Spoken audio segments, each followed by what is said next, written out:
आजकल एक कैंपेन चल रहा है मोबाइल पर, और उस कैंपेन में कहते हैं लोग कि हाँ हम भी चौकीदार हैं। मजेदार बात यह है कि नीरव मोदी जो 35,000 करोड़ रुपया लेकर के भाग गया, वो भी प्रधानमंत्री मोदी से कह रहा है हाँ हम भी चौकीदार हैं।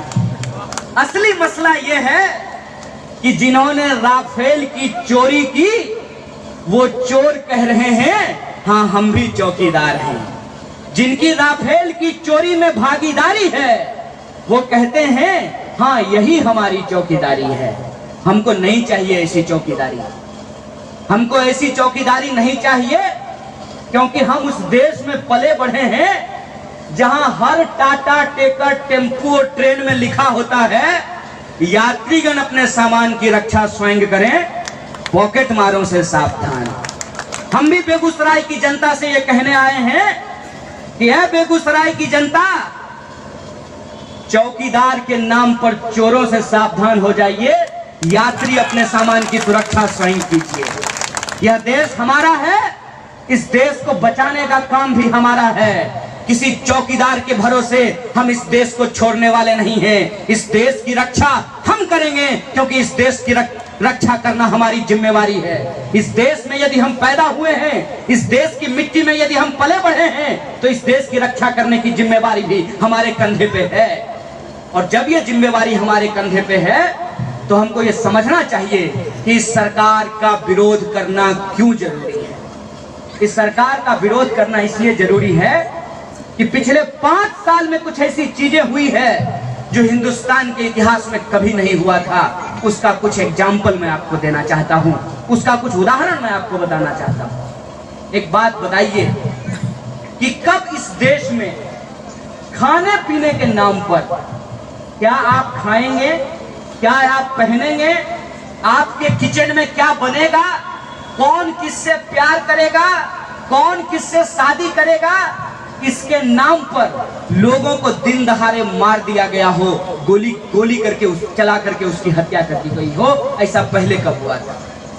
ऐसा पहले कब हुआ था कि इस देश में, इस देश के लोगों के ऊपर ही हमला किया गया हो, उनके लोकतांत्रिक अधिकारों के ऊपर हमला किया गया हो, और जब लोगों ने उसका विरोध किया तो अपने ही देश के लोगों को देशद्रोही कहा गया हो।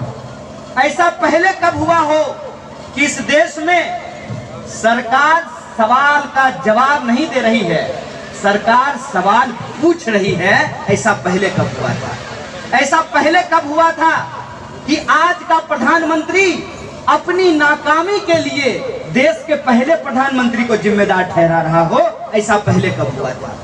इन चीजों को जब आप ध्यान से देखेंगे तो आप ये देखेंगे कि इस पूरे के पूरे मामले के पीछे एक साजिश रची गई है, और वो साजिश ये है कि इस देश की जनता को आपस में उलझा दो, और जब इस देश की जनता आपस में उलझी रहे उस दौरान इस जनता की हकमारी करके उसके धन दौलत को इस देश के बड़े बड़े धनवानों के खजाने में पहुंचा दो, ये साजिश हमारी।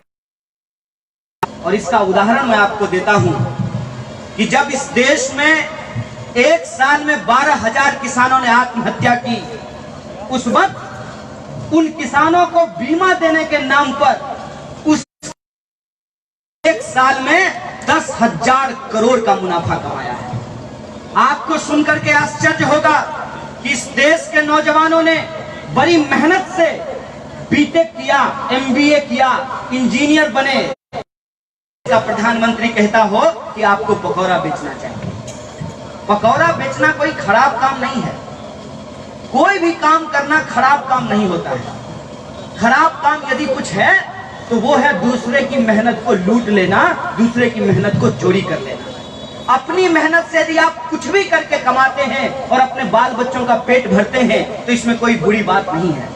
लेकिन एक बात बताइए कि मेरी माँ पकौड़ा बेचती हो तो मेरी माँ जब ने हमको पढ़ने के लिए भेजा तो मेरी माँ हमको इसलिए पढ़ने के लिए भेजा कि मेरा बेटा इंजीनियरिंग करके आएगा और हमारे साथ बैठ करके पकौड़ा तलेगा। कोई भी व्यक्ति जब अपने बाल बच्चों को स्कूल में पढ़ने के लिए भेजता है तो एक सपने के साथ भेजता है कि जो काम हम कर रहे हैं वो काम हमारे बच्चे को नहीं करना, इसीलिए भेजता है ना। लेकिन रोजगार के नाम पे इस देश की सरकार ने इस देश के युवाओं को क्या करने के लिए कहा पान बेचना रोजगार है, पंचर लगाना रोजगार है, पकौड़ा बेचना रोजगार है।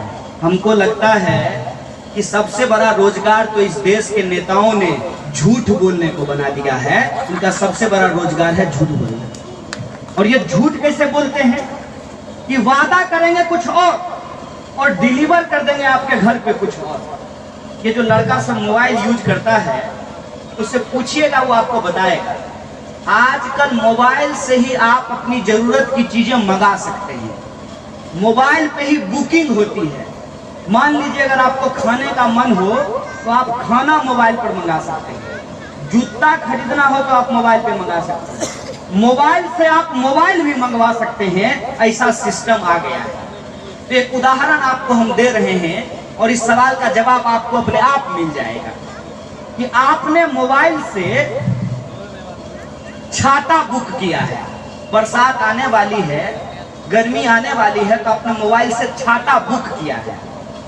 और आपके घर पे यदि जूता डिलीवर कर दे तो उस जूते से डिलीवरी करने वाले को आप मारने का आपको मन करेगा कि नहीं करेगा? कोई अगर आपसे ये वादा करे कि हम आपको अच्छा दिन देंगे और आपके घर पे यदि बुरा दिन डिलीवर कर दे तो आप उसको जूता से मारिएगा कि नहीं मारिएगा? कोई अगर आपको ये कहे कि हम आपके खाते में 15 लाख रुपया पहुंचाएंगे और जनधन योजना के तहत खाता खुलवा करके आपसे 500 रुपया वसूल ले, तो आप उसको जूता से मारिएगा कि नहीं मारिएगा? ये हुआ है इस देश में। इस दुर्घटना को भुला देने के लिए ये जरूरी होता है कि आपको पेन किलर दिया जाए। पेन किलर समझते हैं? कोई डॉक्टर होगा आसपास कंपाउंडर, तो उससे पूछिएगा, वो कहेगा कि पेन किलर खाना अच्छा नहीं होता है। जितना संभव हो सके पेन किलर मत खाया कीजिए। पेन किलर खाने से साइड इफेक्ट होता है, ऐसा आपको डॉक्टर साहब बताएंगे। तो ये पेन किलर हमको क्यों दिया जा रहा है और किस रूप में दिया जा रहा है, इस बात को हम समझ लें। जना ऑपरेशन करे से पहले लोग पेट नहीं भोथराए दै छै चीरे से पहले, ओना ही सरकार हमर गर्दन काटे से पहले हमर माथा भोथराए देलकै है। आ माथा केना भोथरेलकै ई बात बुझ लो। सरकार बोली कि हम 1 साल में 2 करोड़ नौकरी देंगे, और आज जब तो जनता को यह सवाल पूछना चाहिए ना कि जब 5 साल पूरा हुआ तो हमारे लिए 10 करोड़ नौकरी पैदा होना चाहिए था। 10 करोड़ नौकरी क्यों नहीं पूरा हुआ? क्योंकि इस देश की सरकार की प्राथमिकता यह नहीं है कि नौजवानों को रोजगार दिया जाए। लेकिन रोजगार नहीं दिए हैं तो नौजवानों को उलझाएंगे कैसे? तो नौजवानों को जब रोजगार नहीं मिला है तो हिंदू को मुसलमान को गाली देने का और मुसलमानों को हिंदू को गाली देने का रोजगार दे दिया गया है। मोबाइल लेकर के दिन भर ये काम मोबाइल से किया जाता है। ये इस देश के इतिहास में पहले कभी नहीं हुआ था।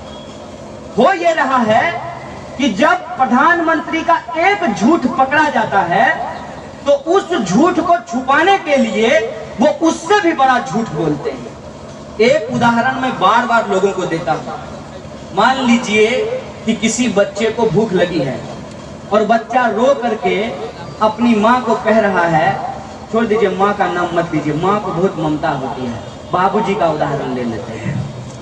अपने बाबूजी कह रहा है कि बाबूजी बिस्कुट दे दीजिए। बाबूजी उसको उठा करके गोदरेज पे रख देता है। तो बच्चा कहता है कि नहीं पापा हमको नीचे उतार दीजिए, हमको बिस्कुट नहीं चाहिए, हमको नीचे उतार दीजिए। यह सरकार भी हमारे साथ बिल्कुल वैसा ही कर रही है। 4 साल पहले इस देश में जब सरकार बनी तो अच्छा हमको सपना दिखाया गया। सपना क्या था? महंगाई कम कर दी जाएगी, 2 करोड़ नौकरी पैदा कर दी जाएगी, इस देश में अच्छा दिन आएगा, किसान की आत्महत्या रुक जाएगी, महिलाओं पे अत्याचार बंद हो जाएगा। और आज तब सरकार क्या कह रही है? सरकार कह रही है कि देखिए राष्ट्र को बचाने के लिए एक मजबूत प्रधानमंत्री की जरूरत है और और वो मजबूत प्रधानमंत्री मोदी हो सकते हैं।